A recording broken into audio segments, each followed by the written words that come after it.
session, and we'll just go back to the questions just to ensure that we've answered all of those. So will there be Year 10 in 2024? The answer to that is anything is possible, but at this point in time it's not guaranteed. But we do know that in our sector we are looking at working with digital migration experts. So that is, they could cater for Year 10. It could be presented in a number of ways.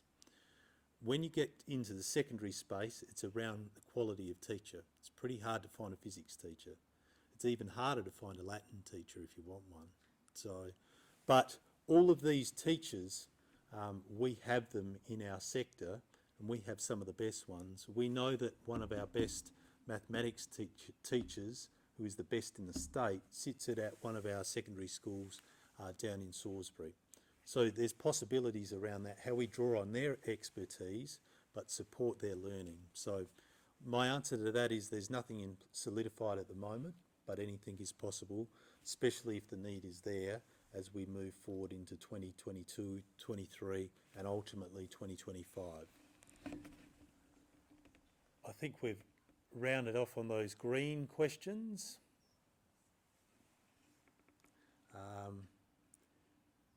There was a question around the impact of the kitchen on the library, and we are going to lose some of the library, but we preserve half of the library, so it goes across pretty much where the stage is in the library. But a new shift in thinking around libraries in schools is that we bring the library to the students rather than we bring the students to the library. So in their shared spaces in the new building, there'll be just books lying around, bookshelves, where students can grab an age-appropriate book, especially non-fiction books as well, fiction books.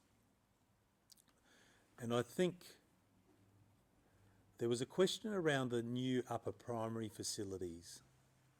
I don't know the answer to that question, but I did try and prepare the master plan. So there are plans for the new upper primary facilities on the master plan, but certainly they're a fair way down the track. We know that we'll have ample space for the students, but there's certainly at this point in time there won't be any new upper primary facilities. That comes in about stage 2.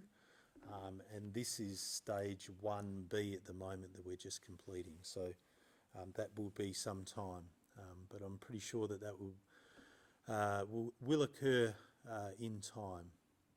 The plan suggests a gym. What's the timeline for this?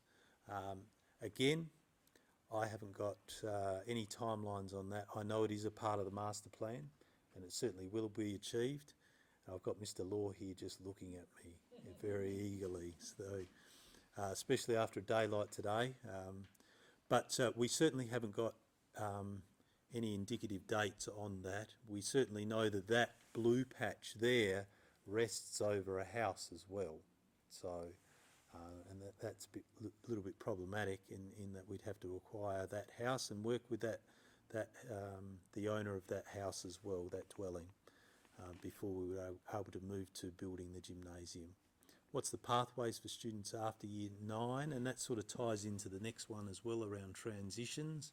We continue to transition students if they're depending on their pathway. We work with St Francis de Sales.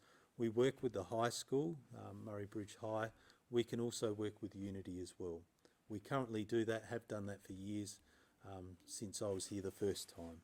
So we'll continue to do anything, and that the key thing is the students will take their learner profile with them and any other information with your consent that you'd like us to pass on, whether that's detailed results in testing or anything like that. And Adam and Annette finished on that last one, and subject choices, and key to that is tapping into what the students' interests are as well. So if it is small engines, let's do small engines.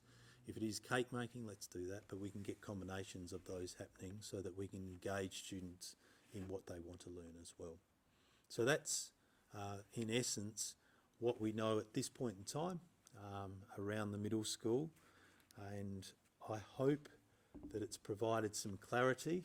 I hope it's given you some confidence as well that it will be finished, and we certainly are a part of a bigger system which we're drawing on to inform that this middle school is a huge success as well.